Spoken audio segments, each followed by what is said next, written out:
গত কয়েকদিন আগে আমাদের সহযোদ্ধা জোবায়ের হোসেন একই কায়দায় ছুরিকাঘাতে তিনি হত্যাকাণ্ডের শিকার হতে হয়েছে। সুতরাং আমরা বারবারই আসলে যেটি বলছি, যে সংগঠনের 142 জন নেতাকর্মী খুনি হাসিনার রক্তচক্ষুকে উপেক্ষা করে যারা শহীদ হয়েছেন জুলাই এবং আগস্টে, সেই সংগঠনের নেতাকর্মীদেরকে জুলাই এবং আগস্টের পরবর্তী সময়েও ছুরিকাঘাতে হত্যাকাণ্ডের শিকার হতে হচ্ছে।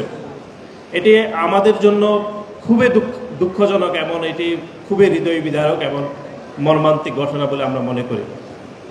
এবং আমরা পারভেজ হত্যাকাণ্ডের পরেও আমরা দেখেছি প্রশাসন শুরুতে এক ধরনের গড়িমসি করেছে যে আসামিদের অথবা বিচার প্রক্রিয়াকে দ্রুত অগ্রগতি করার জন্য প্রশাসনের আমরা খুব বেশি অগ্রগতি আমরা লক্ষ্য করিনি। তারপরও ছাত্রদলের পক্ষ থেকে বারবার আন্দোলন করে বিচার প্রক্রিয়া যেন ত্বরান্বিত করা যায়, সেজন্য আমাদের যাবতীয় পদক্ষেপ আমরা কিন্তু গ্রহণ করেছি।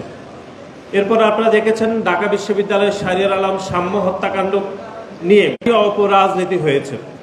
আমরা শুরু থেকে এখনো পর্যন্ত আমরা যেটি মনে করি সেটি হচ্ছে শাহরিয়ার আলম সাম্যের হত্যাকাণ্ডে ঢাকা বিশ্ববিদ্যালয় যেরকম ভূমিকা পালন করা উচিত ছিল সেরকম ভূমিকা পালন করতে ঢাকা বিশ্ববিদ্যালয় প্রশাসন পুরোপুরি ব্যর্থ হয়েছে।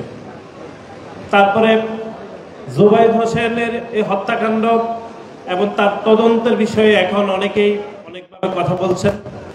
বাংলাদেশ জাতীয়তাবাদী ছাত্রদলের পুরো পরিবারের পক্ষ থেকে প্রকৃত আসামিদের গ্রেপ্তার ব্যতীত যদি অন্যকে গ্রেপ্তার হয় তাহলে জোবায়ের হোসেনের আসলে আত্মা কখনো শান্তি পাবে না। কোনো নিরপরাধ কোনো ব্যক্তিকে আমরা চাই না যে এখানে আসামি হিসেবে অন্তর্ভুক্ত করা হয়, অথবা কেউ যদি প্রকৃত আসামি হয় তাকে যদি কোনো কিছুর উপায়ে তার নামটি যদি সেখান থেকে বাদ দেওয়া হয় তাহলে আমরা মনে করি এটি কোনোভাবে ন্যায় বিচার নিশ্চিত হবে না। এখানে জগন্নাথ বিশ্ববিদ্যালয়ের সর্বোচ্চ অভিভাবক আপনারা উপস্থিত রয়েছেন। আমরা মনে করি যে আপনাদের জগন্নাথ বিশ্ববিদ্যালয়ের জোবায়ের শুধুমাত্র আপনাদের বিশ্ববিদ্যালয়ের শিক্ষার্থী নয়, একই সাথে আপনাদের তুল্য শিক্ষার্থী। সেজন্য আপনারা আমাদের পক্ষ থেকে অনুরোধ হচ্ছে যে আপনারা বিচার প্রক্রিয়া, গ্রেপ্তার, তদন্ত পুরো বিষয়টি আপনারা বিশ্ববিদ্যালয়ের প্রশাসন যেন শক্তভাবে মনিটরিং করে সে বিষয়ে আমি আমার পক্ষ থেকে আপনাদের নিকট উদাত্ত আহ্বান থাকবে। এবং আপনারা অনেকেই এখানে যারা উপস্থিত আছেন অনেকেই জানেন যে একটি পাবলিক বিশ্ববিদ্যালয়ে মানে ভর্তি পরীক্ষার উত্তীর্ণ হয়ে পাবলিক বিশ্ববিদ্যালয়ে পড়া এটি অনেক বেশি আসলে কষ্টসাধ্য।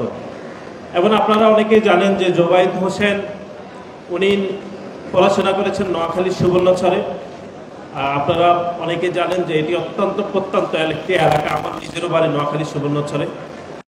এখান থেকে পড়াশোনা করে এসে জগন্নাথ বিশ্ববিদ্যালয়ের মতো একটি বড় বিশ্ববিদ্যালয়ের এরকম একটি বড় সাবজেক্টের পরিসংখ্যানের মতো পড়াশোনা করা, ভর্তি পরীক্ষার চান্স পাওয়া এটি কোনো একটি স্বাভাবিক কোনো ঘটনা নয়। আমি মনে করি এটা অনেক বিষয় পরিশ্রম করলে, অনেক বিষয় অধ্যবসায় করতে পারলে মানুষ এরকম একটি জায়গায় আসলে পড়তে পারে।